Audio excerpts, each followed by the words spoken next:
جاتے ہیں اور فتح 1JF-17 تھنڈر سے لانچ کیا گیا.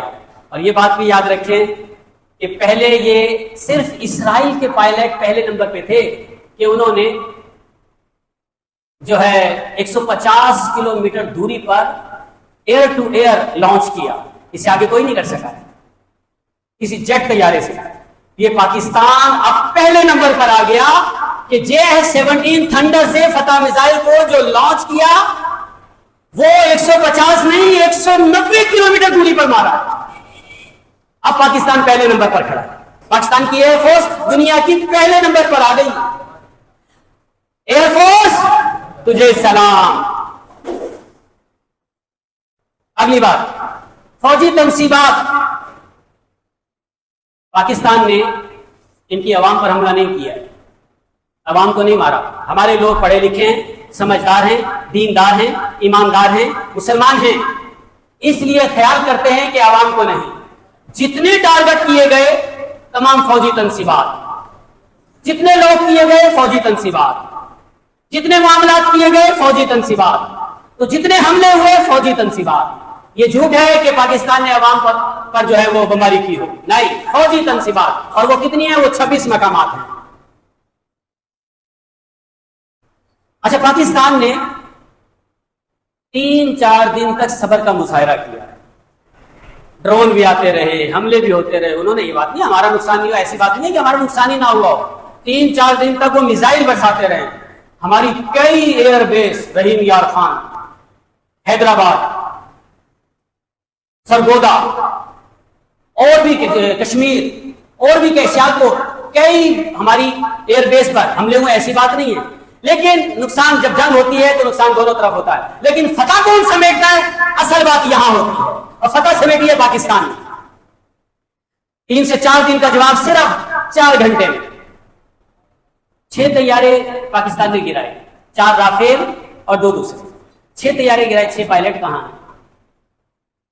اگرچہ کہ کچھ ثبوت آ گئے کہ کچھ طیارے انڈیا میں ہی گرے, ان میں سے 2 پائلٹ انڈیا میں موت کے منہ میں ہے اس وقت بھی, مشکل بچیں گے. بچ بھی گئے تو ایسے ہوں گے کہ نہ جیئیں گے نہ مریں گے. 2 پائلٹ, اور بقیہ پائلٹ کہاں ہیں؟ ان کا کوئی پتہ نہیں ہے, مر گئے ہیں, راکھ ہو گئے, جل گئے, کیا ہوا. ہاں, 1 پائلٹ فی الحال آفیشل ہمارے پاس موجود ہے, اور وہ فیمیل ہے. اور جب کوئی فیمیل جنگ کے دوران مسلمانوں کے ہاتھ آتی ہے تو اس کو لونڈی کہتے ہیں. اسلام اس کو لونڈی کہتا ہے. اس سے آگے زیادہ بات نہیں کرنا چاہوں گا. پورے کا پورا براموس, ایک دفعہ انڈیا نے براموس میزائل بغیر مواد کے خالی پاکستان کی طرف لانچ کیا تھا, اور کہا تھا یہ ہم سے غلطی سے لانچ ہو گیا. وہ غلطی نہیں تھی, وہ جان بوجھ کے ٹیسٹ کیا تھا کہ یہ کہاں تک جاتا ہے اور پاکستان اس کو ڈیٹیکٹ بھی کر پاتا ہے یا نہیں. تو وہ براموس انہوں نے بنا کے دیکھ لیا کہ پاکستان نے جلدی ڈیٹیکٹ نہیں کیا, اندر تک پہنچ گیا تھا. انہوں نے پورا ڈیپو بنایا ہوا تھا, پورا ڈیپو ایئر بیس کے اندر براموس کا. وہ سارے کے سارے پاکستان پر چلنے تھے, وہ براموس سارے کے سارے پاکستان پر چلنے تھے. پاکستان کے ایک میزائل نے پورا ڈیپو اڑا کے رکھا. کمال دیکھو, مارو تو دیکھ کر مارو, اندھا دھند نہ مارو. مسلمان کی شان یہی ہے. نبی پاک صلی اللہ علیہ وسلم نے بھی فرمایا جنگ کے موقع پر اگر تم کسی کافر کو مارے ہو اور کافر پناہ میں آ جائے اور کہے کہ میں اسلام لاتا ہوں, چھوڑ دو مجھے, چھوڑ دو اس کو, جذباتی نہ ہو, چھوڑ دو. لیکن اگر نہ مانے تو ایسی جگہ مارو کہ وہ بچے نہیں. یہی کام ہمارے میزائلوں نے کیا کہ پورے کا پورا براموس کا ڈیپو اڑا کے رکھ دیا. S-400 انڈیا میں جگہ جگہ تعینات ہے. S-400 یہ روس کی پروڈکٹ اور بہت اعلیٰ پروڈکٹ ہے, اس کا انکار نہیں ہے, بہت زبردست ہے. لیکن اس زبردست پروڈکٹ کا کیا کریں جب چلانے والا ہی قابل نہ ہو. اب ایک موٹر سائیکل ایک ایسے شخص کو دے دی جائے جس کو سائیکل چلانے آتی ہے, موٹر سائیکل کبھی اس نے چلائی نہیں, تو وہ موٹر سائیکل کا کیا حال کرے گا؟ یہی حال ہوا کہ ان کو S-400 تو مل گیا, چلانے والے گدھے تھے, اس لیے صحیح نہ چلا سکے اور اڑوا دیا اپنا S-400. اسی طرح رافیل طیارے دنیا کے نیٹو کے, فرانس کے نہیں, نام تو فرانس کا ہے نا, فرانس کے طیارے, یہ فرانس کے نہیں, پوری نیٹو کے A1 طیارہ ہے, پوری نیٹو کا A1 طیارہ.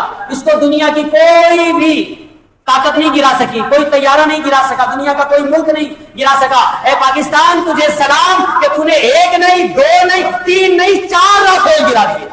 تو رافیل میں کمی نہیں تھی، چلانے والے گدھے تھے۔ اسی طرح MiG 29 اچھا تیار ہے، لیکن چلانے والا پھر وہی، بار بار نام نہیں لینا چاہیے، گدھے ناراض ہو جائیں گے نہیں تو۔